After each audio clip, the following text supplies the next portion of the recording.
룻기 3장 14절부터 18절까지 한 절씩 교독하겠습니다.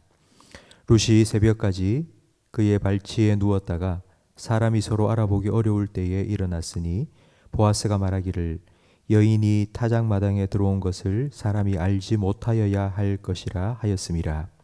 보아스가 이르되 내 겉옷을 가져다가 그것을 펴서 잡으라 하매 그것을 펴서 잡으니 보리를 6번 되어 룻에게 지워주고 성읍으로 들어가니라.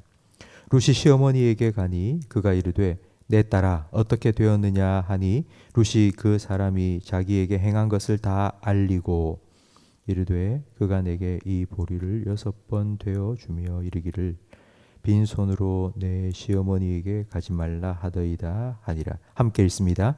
이에 시어머니가 이르되 내 딸아 이 사건이 어떻게 될지 알기까지 앉아 있으라.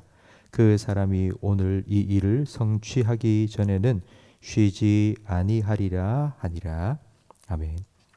룻은 밤새도록 보아스의 발치에 누워 있다가 새벽이 되어서야 일어났습니다. 보아스는 네 겉옷을 펴라 하고는 보리를 6번 대어 주었습니다. 6번 대어 주었다. 뭐 특별한 의미가 있는 게 아니고 그 겉옷에 보리가 꽉 찰 만큼 1번, 2번, 3번 부어주니 6번 되니 더 이상 담을 수 없을 만큼 된 것입니다. 그러니까 한 번에 그 옷에 싸서 들고 갈 수 있는 최대치를 6번 되어 준 것입니다. 내 은혜가 너에게 족하다 하신 고린도후서 12장 9절 말씀처럼 하나님께서 우리에게 베푸시는 은혜는 일용할 은혜이지만 그러나 하루에 풍족한 은혜입니다. 눈치 보며 이삭 줍던 여인이 대박으로 푹푹 퍼담는 여인으로 바뀌게 된 이유는 바로 보아스가 베푼 은혜 때문입니다. 이처럼 하나님께서는 우리에게 은혜를 베푸셔서 우리도 변화시켜 주셨습니다. 우리는 은혜로 구원받았습니다. 그리고 하나님 주시는 은혜로 살아가고 있습니다. 우리는 하나님의 은혜로 구원받은 그리스도인답게 살 수 있습니다. 만약 은혜가 없으면 우리는 율법주의자가 됩니다. 율법주의자는 이삭 줍는 여인과 같습니다. 자기 혼자 하루 종일 땀 흘리며 뙤약볕 아래서 이삭을 주어도 한 대 될까 말까입니다. 그러나 보아스는 룻에게 대박으로 6번이나 퍼주었습니다.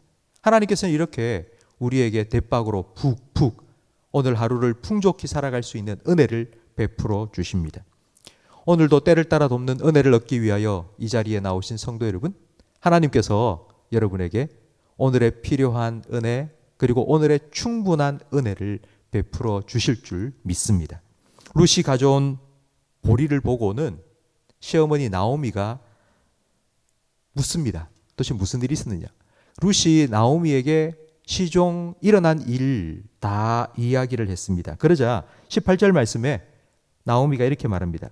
이에 시어머니가 이르되 내 딸아 이 사건이 어떻게 될지 알기까지 앉아 있으라. 이 말은 이제 우리가 해야 될 일은 다 끝났다는 뜻입니다. 이제는 기다리면 된다. 하루 종일 이삭을 줍는 것보다 더 힘든 일이 기다리는 것입니다. 일하는 것보다 더 힘든 것이 기다리는 것입니다. 믿고 기도하는 것만큼이나 중요한 것이 믿고 기다리는 것입니다. 기다림이 힘든 이유는 기다리는 동안 우리가 할 수 있는 일이 없습니다. 그래서 힘듭니다. 아무것도 안 하고 있다 보면 우리 마음에 초조함이 찾아옵니다. 그리고 불안해지기 시작합니다. 디모데후서 3장에 보면 말세에 고통하는 때가 오는데 그때에 사람들에게 나타나는 일반적인 현상 중에 하나가 조급함이라고 기록되어 있습니다. 조급함이라는 말은 기다리지 못한다는 뜻입니다. 기다리지 못하고 그냥 자기가 하고 싶은 일을 막 하는 것이 조급함입니다. 우리 신앙생활을 할 때도 이 조급함 때문에 일을 그르칠 때가 있습니다. 아브라함과 사라를 생각해 보면 우리가 알 수 있습니다. 하나님께서 내가 아들을 줄 것이라고 약속했지만 그러나 아브라함과 사라는 기다리지 못했습니다. 그래서 사라의 여종 하갈을 첩으로 취하여 이스마엘을 낳았습니다. 그러나 이스마엘은 하나님이 약속하신 자녀가 아닙니다. 쫓아내라 했습니다. 기다리면 이삭, 조급하면 이스마엘입니다. 우리도 하나님의 인도하심을 늘 기도합니다. 하나님 인도해 주십시오라고 기도하지만 기도하고 난 후 조급한 마음이 들면 기다리지 못하고 내 마음대로 내 멋대로 행동하는 경우가 있습니다. 근데 오늘 본문에 보니 나오미와 룻은 기다립니다. 기다릴 수 있었던 이유는 18절 하반절에 나오는 것처럼 그 사람이 오늘 이 일을 성취하기 전에는 쉬지 아니하리라 라고 보아스가 분명히 이 일을 이룰 것이라는 확신을 가졌기 때문입니다.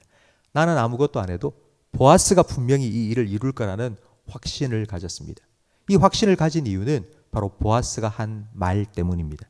보아스는 내가 기업 물을 자의 책임을 내가 감당하겠다고 약속했습니다. 그 약속을 믿었기 때문에 보아스가 반드시 오늘 중에 이 일을 이룰 거라고 확신했던 것입니다. 룻은 보아스의 약속을 믿었습니다. 그리고 보아스가 자기 신랑이 되어 자기 앞에 서게 될 것이라고 그는 믿고 기다렸습니다. 성도 여러분, 우리도 룻처럼 신랑 되신 예수님께서 우리 앞에 나타나실 그날을 기다리고 있습니다. 예수님께서는 내가 속히 오리라 약속해 주셨습니다. 성경에 나온 여러 약속들은 이미 다 이루어졌습니다. 아직 이루어지지 않은 한 가지 약속이 남아 있는데 바로 그 약속이 내가 다시 오리라, 바로 재림의 약속입니다. 주님께서는 이 약속도 반드시 이루실 것이고 속히 이루실 것입니다. 우리의 기다림은 기약 없는 기다림이 아닙니다. 기억하고 기다림이며 기대하며 기다림입니다. 주님의 약속을 기억하고 그리고 주님 만날 그날을 기대하며 기다림입니다. 그 기다림의 기간 좀 초조하기도 하고 불안하기도 하고 아마 그럴 수 있습니다. 그러나 여러분, 주님 다시 오실 것입니다. 주님께서 우리의 신랑이 되어 우리를 맞이하러 오실 것입니다. 그날까지 그리스도의 신부로서 거룩함으로 단장하고 주님을 더 사랑하는 마음으로 기다리시기 바랍니다. 그래서 그 기다림 끝에 기쁨으로 우리 주님을 만날 수 있는 저와 우리 모든 성도님들이 되시기를 주님 이름으로 축원합니다. 기도하겠습니다. 내가 속히 오리라 약속하신 예수님, 주님의 약속을 믿고 우리 앞에 신랑으로 서게 될 주님을 기다리는 믿음을 다시 한번 저희들에게 허락하여 주시니 감사합니다. 주님을 사모하며 주님을 사랑하며 기다리는 동안 우리가 주님을 더 닮아가게 해 주시옵소서.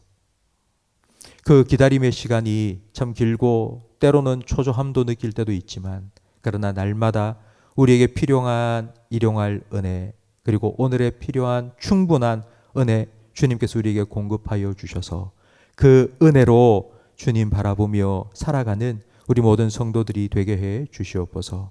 초조함 갖지 아니하도록 주님 말씀하여 주시고 주님의 약속의 말씀 늘 붙잡고 오늘 하루도 믿음으로 살아가게 해 주시옵소서. 예수님 이름으로 기도합니다. 아멘.